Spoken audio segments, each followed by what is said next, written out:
Way of a Rebel by Walter M. Miller, Jr.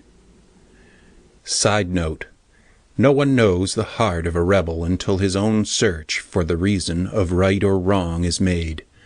Lieutenant Laskell found the answer to his own personal rebellion deep beneath a turbulent Atlantic, and somehow, when the time came, his decision wasn't too difficult. Lieutenant Laskell surfaced his one-man submarine 50 miles off the Florida coast, where he had been patrolling in search of enemy subs. Darkness had fallen. He turned his short-wave set to the Miami station just in time to hear the 8 o'clock news. The grim announcement that he had expected was quick to come. In accordance with the provisions of the 26th Amendment, Congress today approved the Manlin Bill, declaring a state of total emergency for the nation. President Williston signed it immediately and tendered his resignation to the Congress and the people. The executive, legislative, and judiciary are now in the hands of the Department of Defense. Secretary Garson has issued 2 decrees, one reminding all citizens that they are no longer free to shirk their duties to the nation, the other calling upon the leaders of the Eurasian Soviet to cease air attacks on the American continent or suffer the consequences.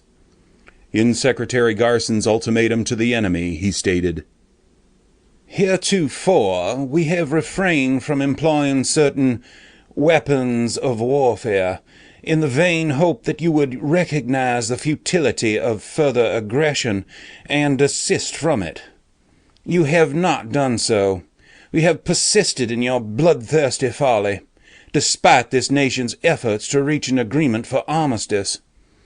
Therefore, I am forced to command you, in the name of Almighty God, to surrender immediately or be destroyed.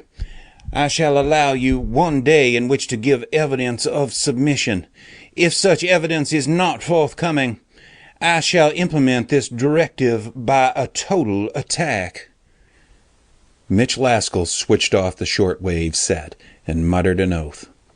He squeezed his way up through the narrow conning tower and sat on the small deck, leaning back against the rocket launcher and dangling his feet in the calm ocean. The night was windless and warm, with the summer stars eyeing the earth benignly. But despite the warmth, he felt clammy. His hands were shaking a little as he lit a cigarette. The newscast? It came as no surprise. The world had known for weeks that the Manlin Bill would be passed, and that Garson would be given absolute powers to lead the nation through the war. And his ultimatum to the enemy was no surprise. Garson had long favored an all-out radiological attack, employing every nuclear weapon the country could muster. Heretofore, both sides had limited themselves to non-rigged atomic explosives, and had refrained from using bacterial weapons. Garson wanted to take off the boxing gloves in favor of steel gauntlets. And now it would happen. The all-out attack. The masterpiece of homicidal engineering. The final word in destruction. Mitch, reclining in loneliness against the rocket launcher, blew a thoughtful cloud of cigarette smoke toward the bright yellow eye of Arcturus, almost directly overhead, and wondered why the constellation Boötes suddenly looked like a big club, ready to fall on the earth when it had always reminded him of a fly-swatter about to slap the corona borealis. He searched himself for horror, but found only a gloomy uneasiness. It was funny, he thought. 5 years ago, men would have been outraged at the notion of an American absolutism, with one man ruling by decree. But now that it had happened, it was not too hard to accept. He wondered at it, and he soon decided that almost any fact could be accepted calmly after it had already happened. Men would be just as calm after their cities had been reduced to rubble. The human capacity for calmness was almost unlimited, ex post facto, because the routine of daily life had to go on, despite the big business of governments, whose leaders invoked the deity in the cause of slaughter. A voice, echoing up out of the conning tower, made him jump. The command set was barking his call letters. "Unit Sugar William 9 0, Mother wants you. I say again, Mother wants you. Acknowledge, please. Over." The message meant return to base immediately, and it implied an urgency in the use of the code word mother. He frowned and started up, then fell back down with a low grunt. All of his resentment against the world's political jackasses suddenly boiled up inside him as a personal resentment. There was something about the metallic rasp of the radio's voice that sparked him to sudden rebelliousness. "Unit Sugar William 9-0. Mother wants you. Mother wants you. Acknowledge immediately. Over." He had a good idea what it was all about. All subs were probably being called in for rearmament, with cobalt-rigged atomic warheads for their guided missiles. The submarine force would probably be used to implement Garson's ultimatum. They would deliver radiological death to Eurasian coastal cities and cause the Soviets to retaliate. "Why must I participate in the wrecking of mechanical civilization?" he thought grimly. But a counter-thought came to trouble him. "I have a duty to obey. The country gave me birth and brought me up, and now it's got a war to fight." He arose and let himself down through the conning tower. He reached for the microphone, but the receiver croaked again. "Sugar William 9-0, you are ordered to answer immediately. Mother's fixing shortening bread. Mother wants you. Over." Shortening bread. Big plans. Something special. A radiological death dish for the world. He hated the voice quietly. His hand touched the microphone, but did not lift it. He stood poised there in the light of a single glow lamp, feeling his small sub rocking gently in the calm sea, listening to the quiet purr of the atomics beneath him. He had come to love the little sub, despite the loneliness of long weeks at sea. His only companion was the sub's small computer, which was used for navigation and for calculations pertaining to the firing of the rocket missiles. It also handled the probability mathematics of random search, and automatically radioed periodic position reports to the home base computer. He glanced suddenly at his watch. It was nearly time for a report. Abruptly, he reached out and jerked open the knife switch in the computer's antenna circuit. Immediately, the machine began clicking and clattering and chomping. A bit of paper tape suddenly licked out of its answer slot. He tore it off and read the neatly printed words. "Malfunction. Open circuit. Communications output. Insert data."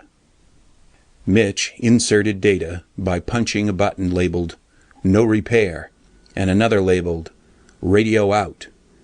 One bank of tubes immediately lost its filament glow, and the computer shot out another bit of tape inscribed "Data Rogered." He patted it affectionately and grinned. The computer was just a machine, but he found it easy to personalize the thing.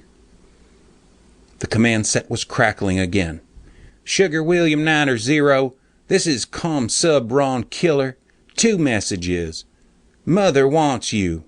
Daddy has a razor strap. Get on the ball out there, boy. Acknowledge. Over." Mitch whitened and picked up the microphone.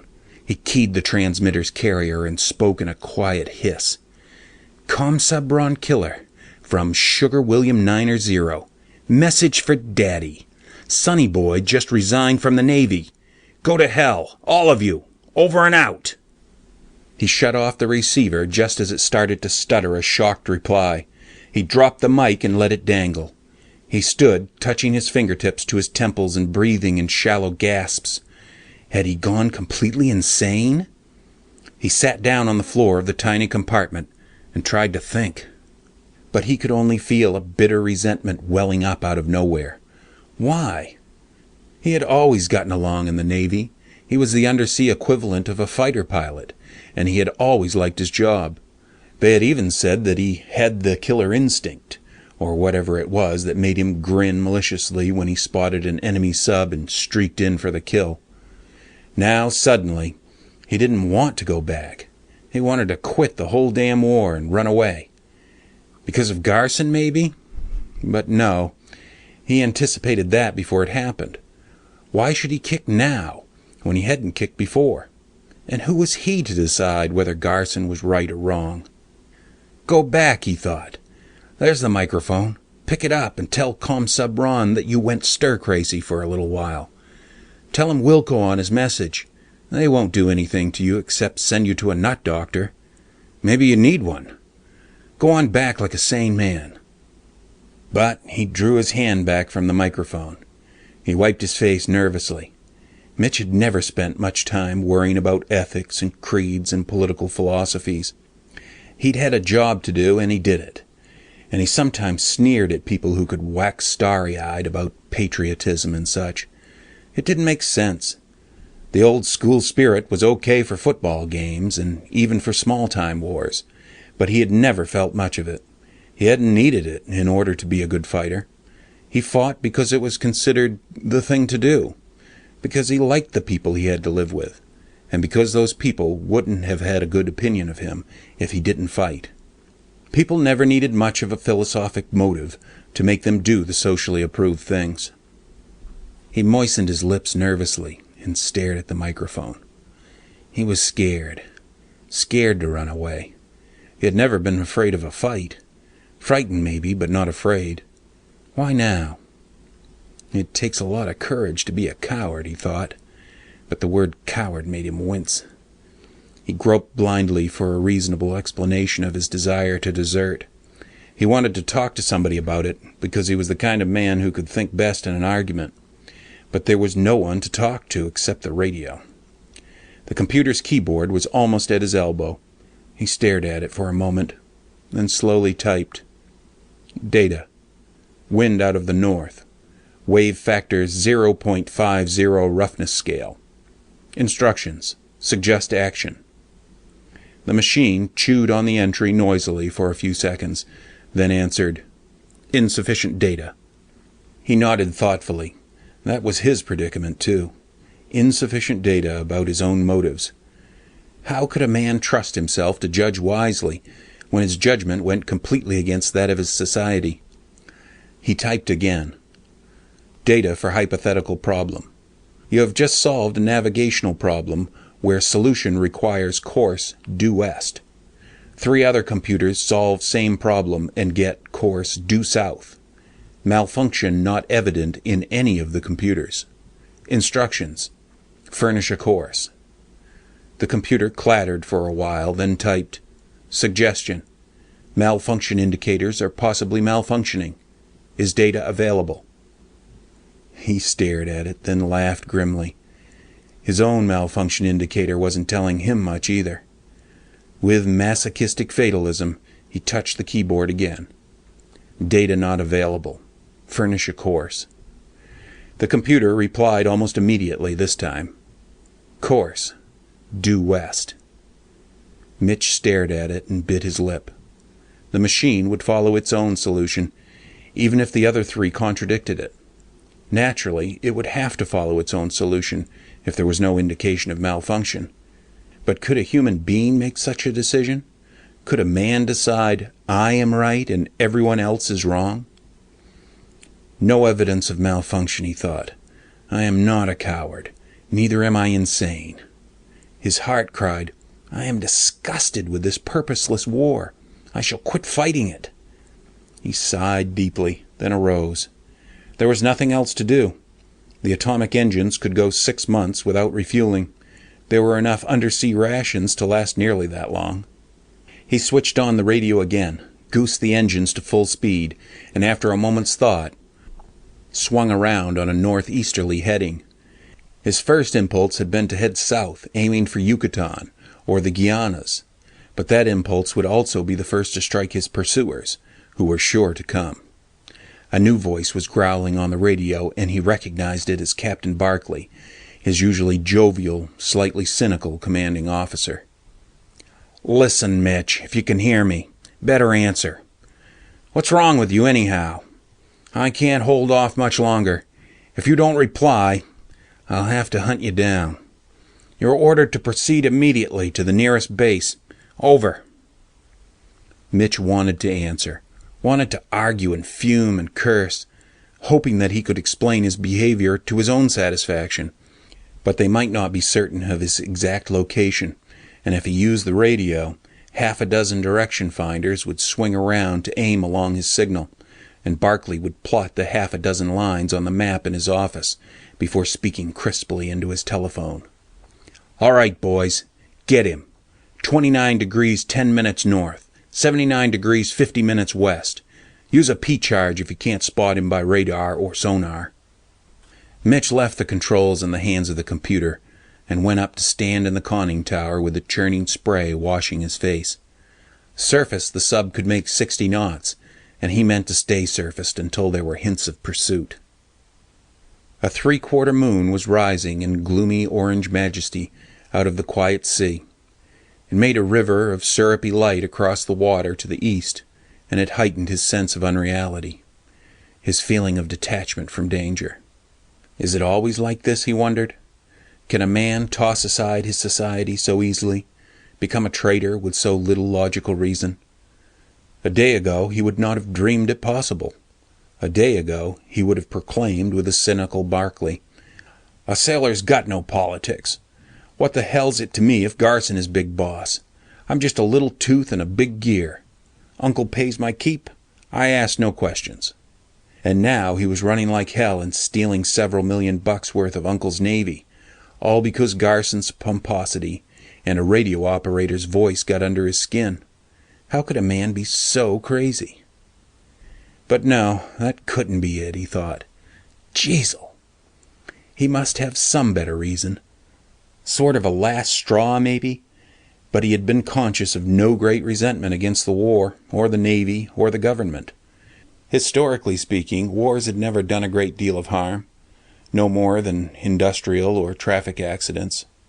Why was this war any different? It promised to be more destructive than the others, but that was drawing a rather narrow line. Who was he to draw his bayonet across the road and say, "Stop here, this is the limit"? Mitch turned his back toward the whipping spray and stared aft along the phosphorescent, moon-swept wake of his mechanical shark. The radio was still barking at him with Barclay's clipped tones. "Last warning, Laskell. Get on that microphone or suffer the consequences. We know where you are. I'll give you 15 minutes. Then we'll come out and get you. Over and out." Thanks for the warning, Mitch thought.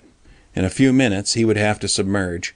His eyes swept the moon-washed heavens for signs of aircraft, and he watched the dark horizon for hints of pursuit. He meant to keep the northeasterly course for perhaps 10 hours, then turn off and cruise southeast, passing below Bermuda and on out into the central Atlantic.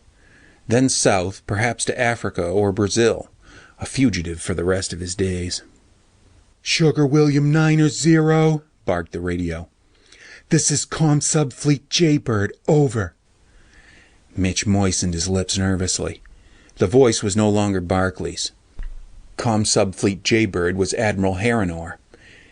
He chuckled bitterly then, realizing that he was still automatically startled by rank. He remained in the conning tower, listening. "Sugar William 9-0, this is ComSub Fleet Jaybird. If you will obey orders immediately, I guarantee that you will be allowed to accept summary discipline. No court-martial, if you comply. You are to return to base at once. Otherwise, we shall be forced to blast you out of the ocean as a deserter to the enemy. Over."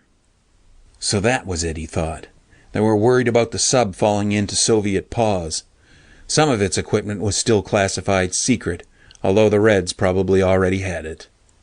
No, he wasn't deserting to the enemy. Neither side was right in the struggle, although he preferred the West's brand of wrongness to the bloodier wrongness of the Reds.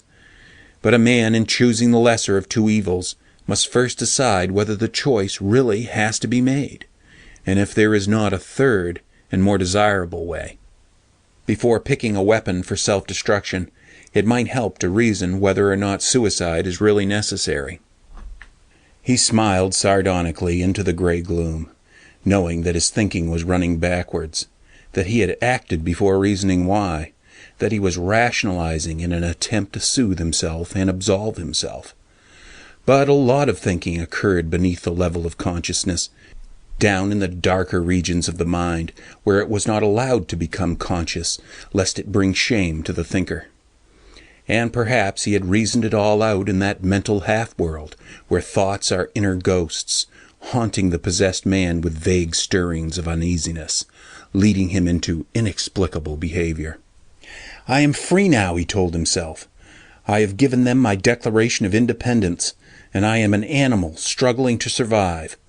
Living in society, a man must submit to its will, but now I am divorced from it, and I shall live apart from it if I live at all, and I shall owe it nothing.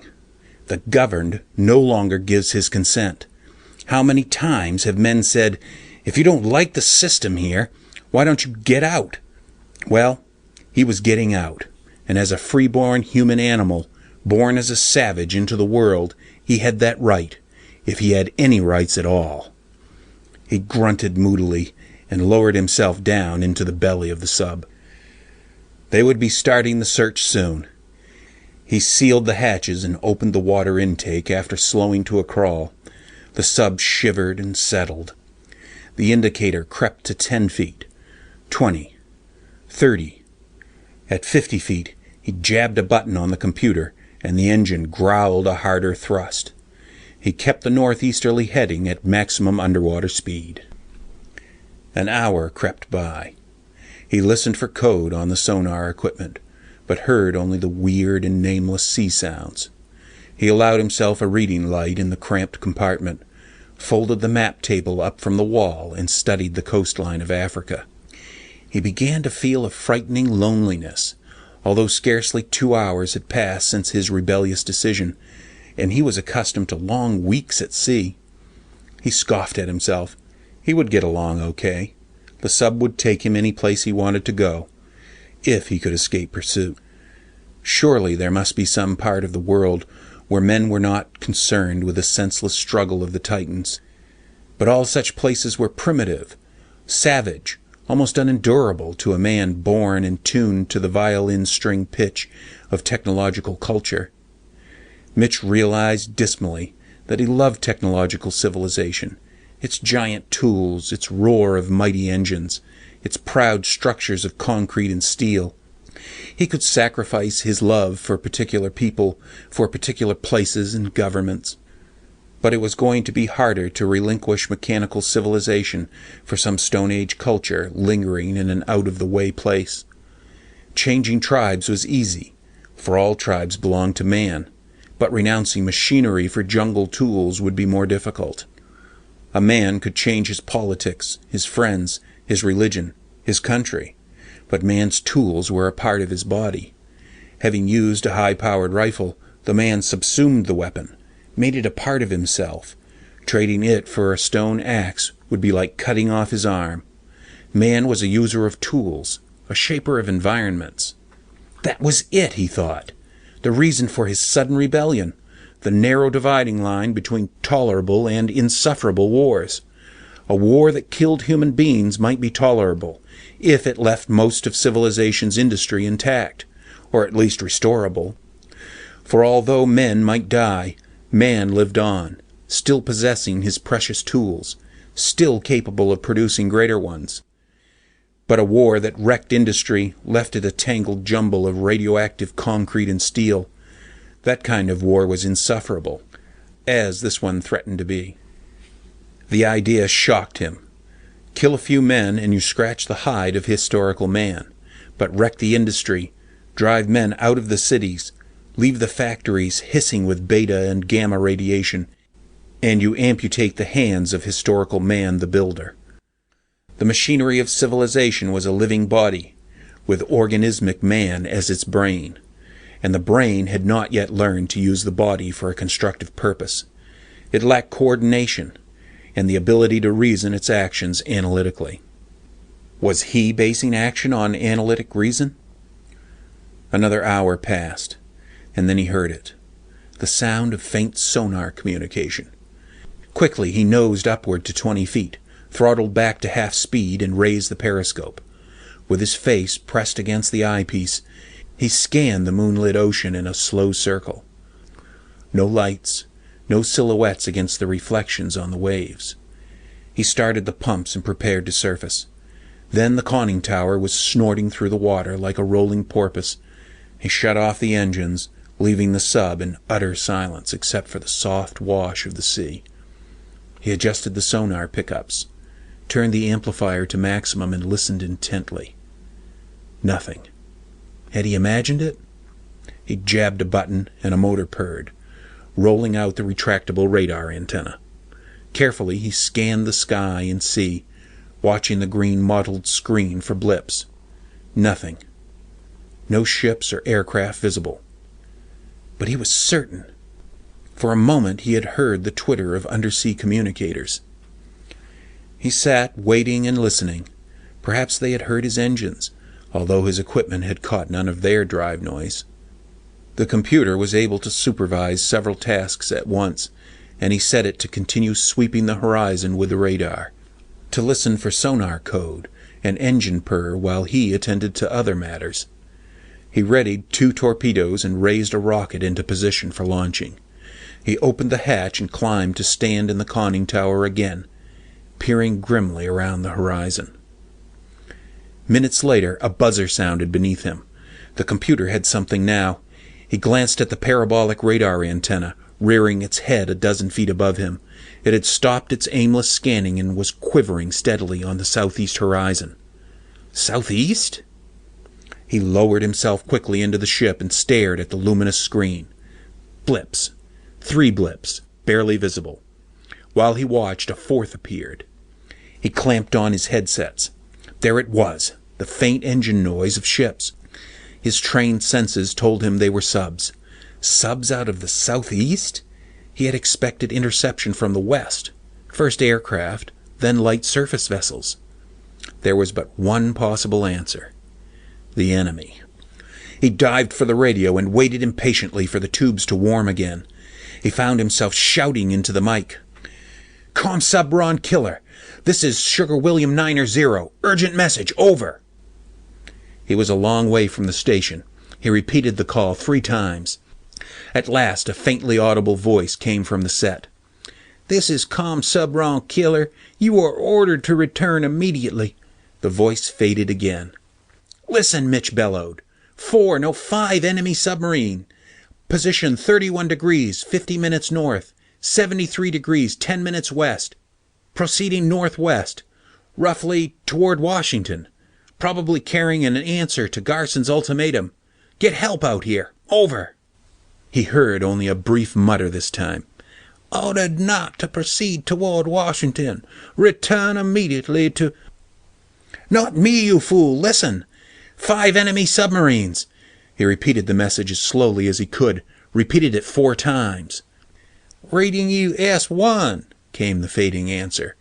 "Are you in distress? I say again, are you in distress? Over."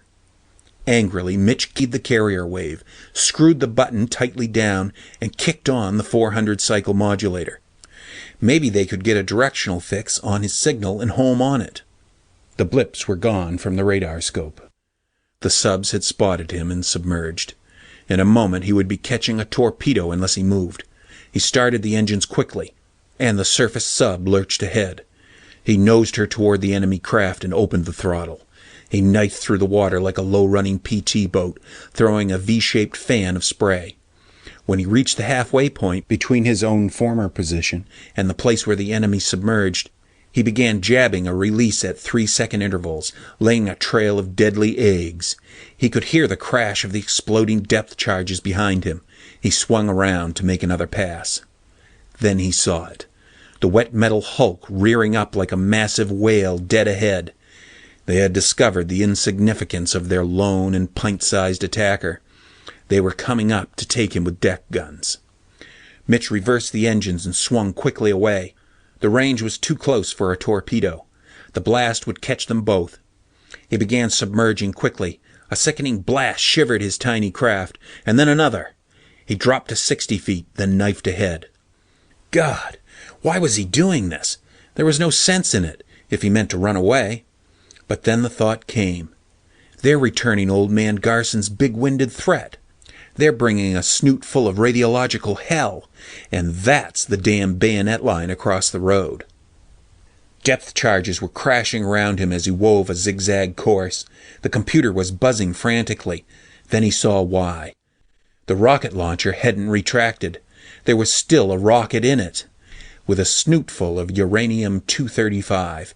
The thing was dragging at the water, slowing him down, causing the sub to shudder and lurch. Apparently all the subs had surfaced, for the charges were falling on all sides. With the launcher dragging at him, they would get him sooner or later. He tried to nose upward, but the controls refused. He knew what would happen if he tried to fire the rocket. Hell, he didn't even have to fire it. All he had to do was fuse it. It had a water pressure fuse, and he was beneath exploding depth. Don't think about it. Do it. No, you've got to think. That's what's wrong. Too much do, not enough think.